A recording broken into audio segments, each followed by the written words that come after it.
Okay, our next interview is with Willis Monie from Cooperstown, New York. We're here at the Boston International Book Fair in November of 2013.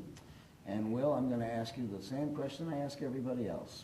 Something about your background, your family, your parents, do you have siblings, your early education. Bring us up to the time that you're like about 18.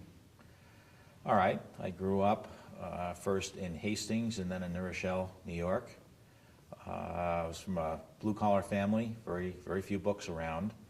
But we had two friends, families that lived near us that were both book people. The first was the parents of my best friend in elementary school, a little boy named Stevie, and his parents' last name was Zolotow. So I used to get lots of books from Charlotte Zolotow, famous children's writer, inscribed to me. Oh, that's and great. That was sort of the start of my book collection. And then after that, there was another woman who illustrated books. Her name was George Harris, and she used to give me a certificate every time something would come up, Valentine's Day, birthday, or whatever, and I would go to the local bookstore and pick out, at that time, a landmark book. So I had a nice landmark book collection. But as a collector, and I think people maybe have this partly bred into them, I collected coins. Throughout high school, I was a very avid coin collector and later got involved in tokens, especially hard times tokens and Civil War cents. And I wound up buying books about the period, not only about the tokens, but about the history of the period and some of the personalities of the period. Before I knew it, I had as many books as I had tokens. And by the time I got to college, at the age of 17, I was already a book collector. Not very sophisticated, just collecting what I like to read. What college did you go? I went to Hartwick College in Oneonta, New York. Yeah, I know where that is. Right, which is how I got to upstate New York originally. Married a girl from the State College at Oneonta in the same town. And we went off to graduate school together.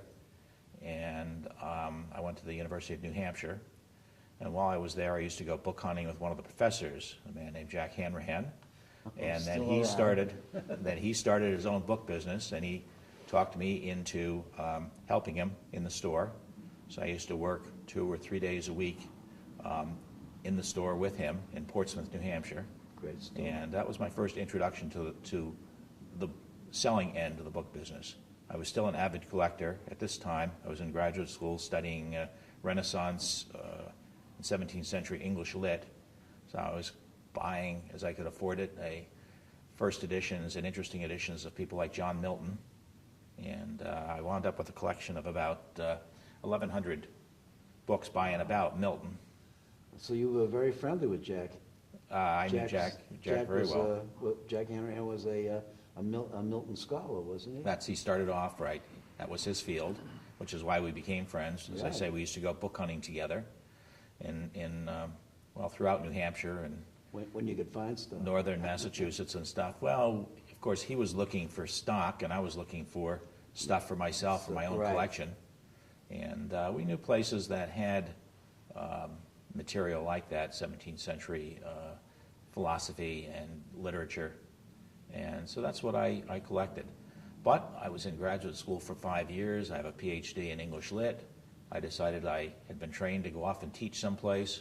So after graduate school, my wife and I moved to West Virginia, where I taught in the university system down there for 3 years. Give me a date.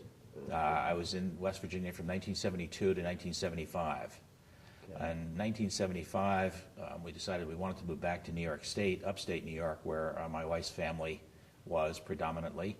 And as a result, I wanted to go into the book business, and I decided to take a job with ABAA dealer named Roger Butterfield. Oh, Roger's great. Right, and I worked with Roger for 4 years with the understanding that after 4 years I would start my own business. And so we had that agreement right from the beginning.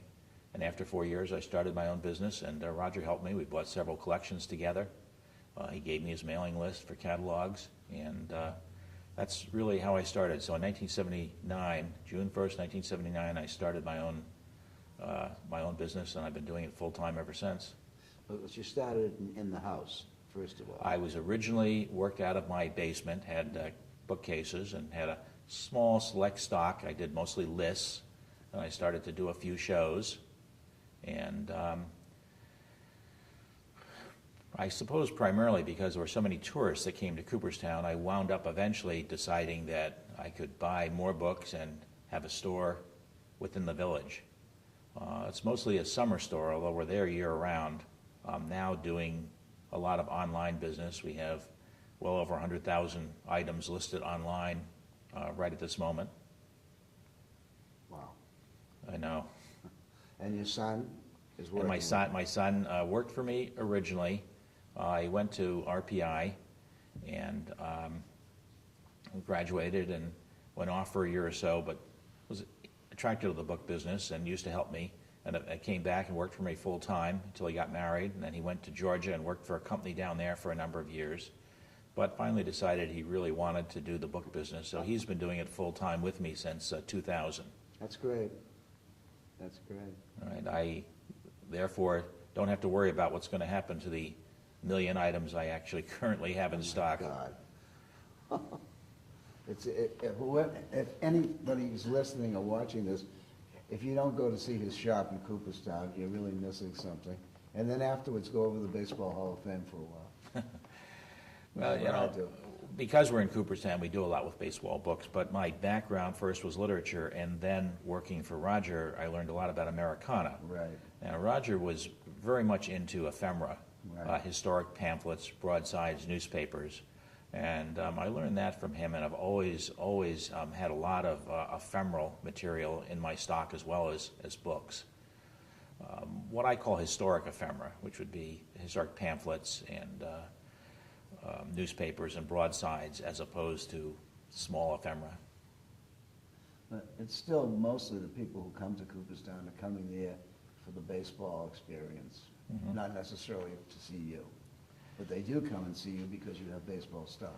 Right. We get a lot of baseball tourists in Cooperstown, and they come into the store. The ones who buy, particularly there's a lot of scholars, baseball scholars who come in. They have several symposiums at various times during the year for baseball papers and presentations and everything.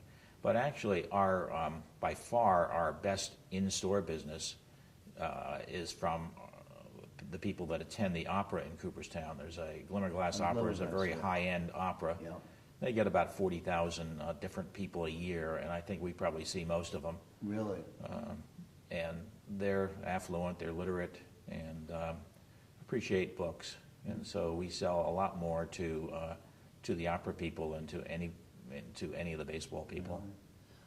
What's the timing on this? Your season is basically what, from the middle of April until the World Series? Right. The real core of the tourist season in Cooperstown is Memorial Day to Labor Day, because it's such a family-oriented place. So you get, mostly when school is out, you get a lot of people in. In the spring and the fall, before and after those times, we get a lot of either individuals or just couples traveling. There's tour groups that come through, but just a lot of people will come to stay for a few days in Cooperstown and move on to someplace else. To get to Cooperstown, you pretty much have to be going to Cooperstown. It's not on the way exactly to any place else.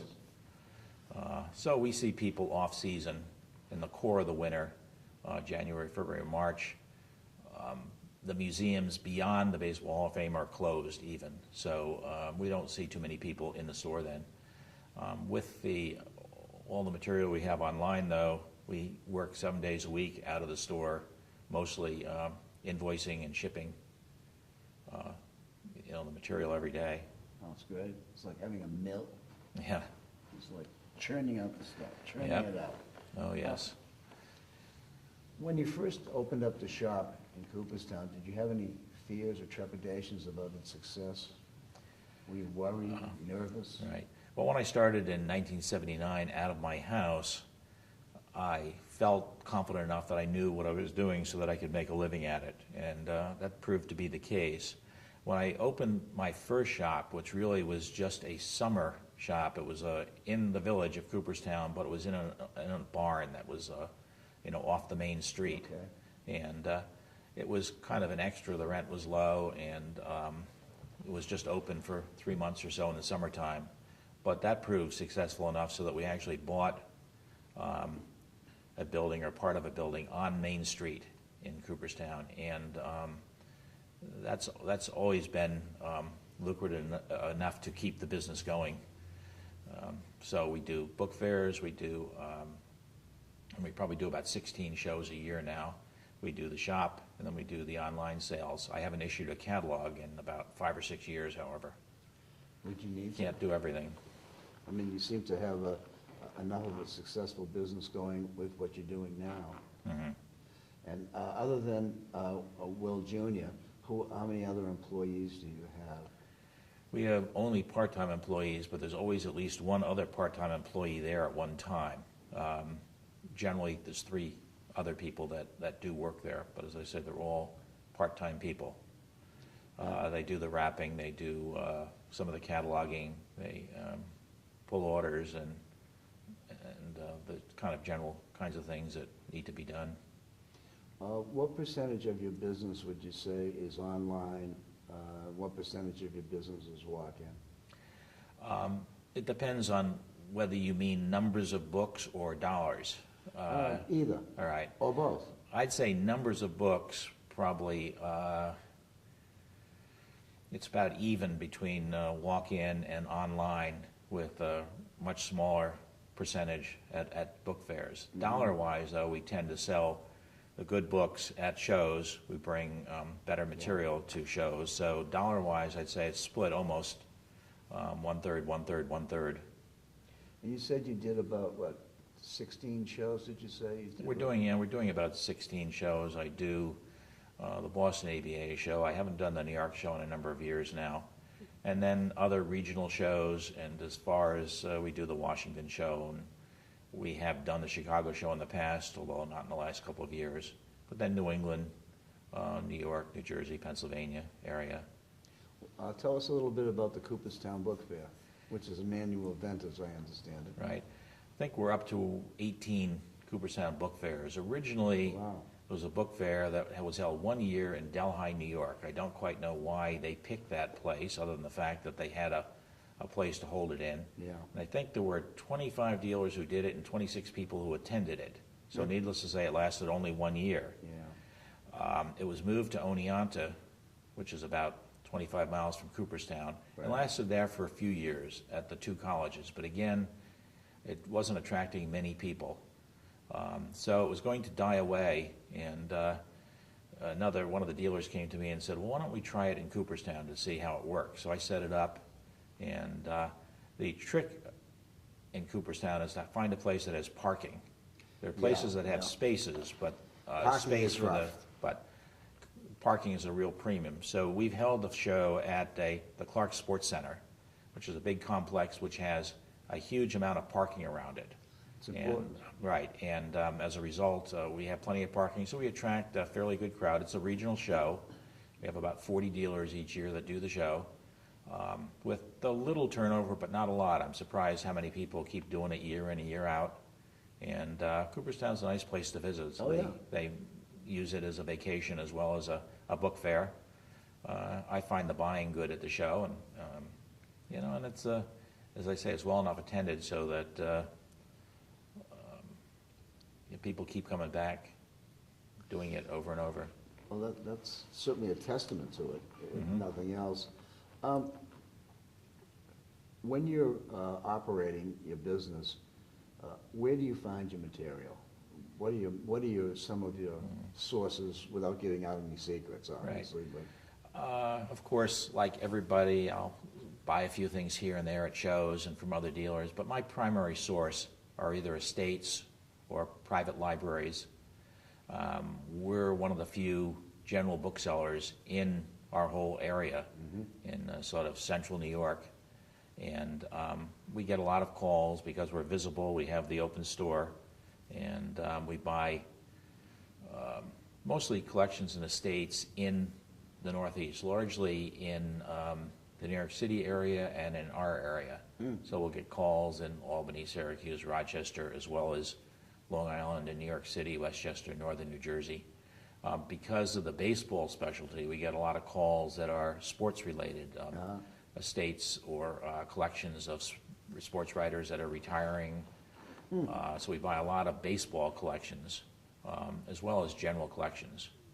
Is there a decent library market for baseball?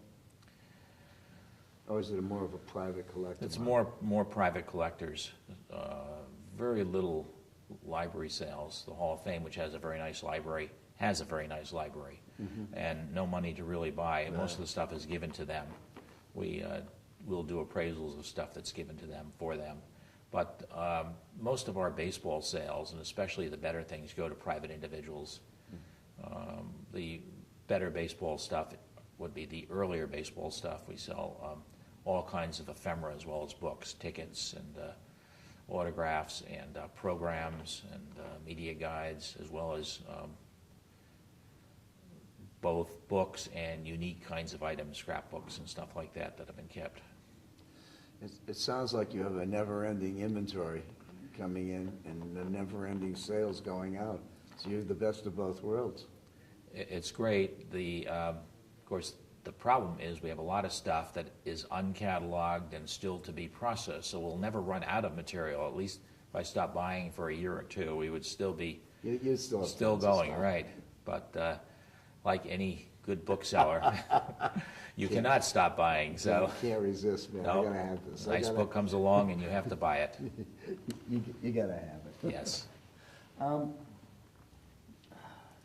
Other than Roger Butterfield, who you mentioned, who were some of the other booksellers who were sort of mentors or people you respected and learned from? Besides Jack Hanrahan, who I first worked for, and Roger, I never worked for another bookseller, although I was certainly friendly with quite a few of them. And I'd say there's quite a few that I've learned things from. Just to go outside the book selling world, I think there were a couple people that helped me quite a bit, especially getting started. Besides Roger, his brother Lyman Butterfield helped quite a bit, both in selling books to me and being a good friend. And Mark McCorrison was not only a big influence, but really helped me get started.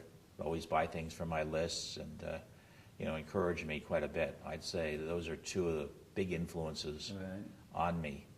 In terms of other dealers, because we're not located near other dealers, I didn't have a day-to-day contact, but there were dealers that I worked with, shared at book fairs, and learned from.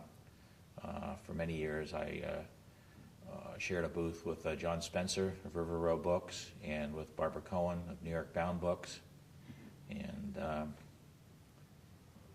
I'd say they certainly were good friends in the business. It's a kind of a different business than most people. When I go to a cocktail party or something, and they say, well, what do you do? I say, well, I'm an antiquarian bookseller. All of a sudden, people come over and say, oh, you are? I have a Bible at home. You get that kind of thing when you go out? I think of a doctor at a cocktail party who, suddenly people find out he's a doctor and they come over and want to find out about all their ailments and stuff. And yeah, of course, it's always the same thing where most people don't understand what we really do to start with or how we do it. But yes, everybody seems to have a book someplace tucked in their house that they want to learn about. This coming week, for example, I'm doing a presentation to Historical Society, and the thing that's going to attract people is not the fact that I'm going to talk to them, but the fact that afterwards I'm going to evaluate anything they want to bring along with them, and that'll be what will get people there and what. Ken Gloss does essentially the same thing in the New England area. Yeah. He spends a lot of time going to garden clubs and various other things, and he plays show and tell with them. They can bring in a book and they'll tell them what it's worth. Right. When you do that with a group, you can use the book as a jumping off point to talk more about, the history, the all the different aspects of the book trade and of the book itself and the printing history and so on. So that's what we do in a case like this. Well, let's see. What do you see as some of the challenges facing us as booksellers as we go forward?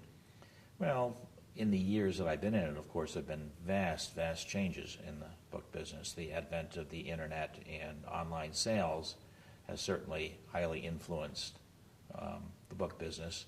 I still have not only collector books, antiquarian books, but I still also have reading books.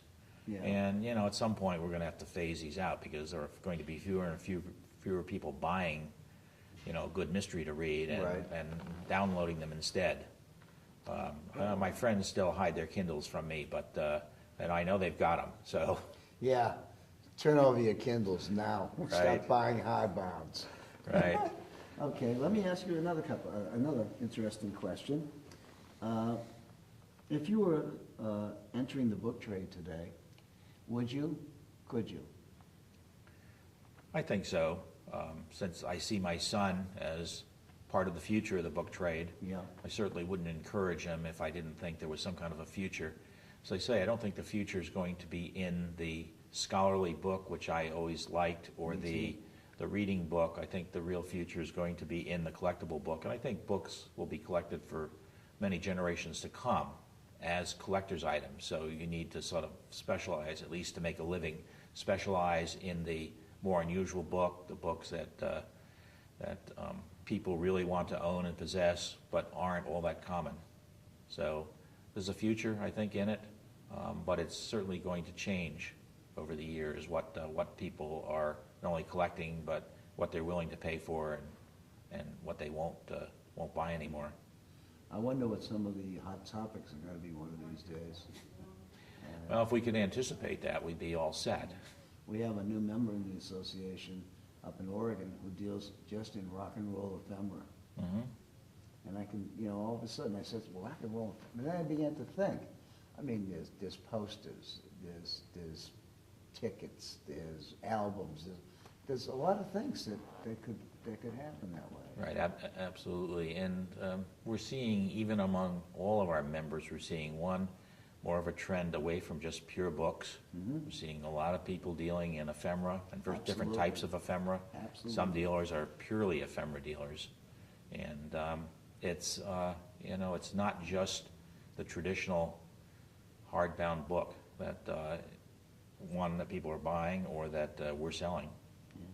Yeah. You know, when I first started doing these interviews, I used to ask the question, what is the most important thing to have when you start a business?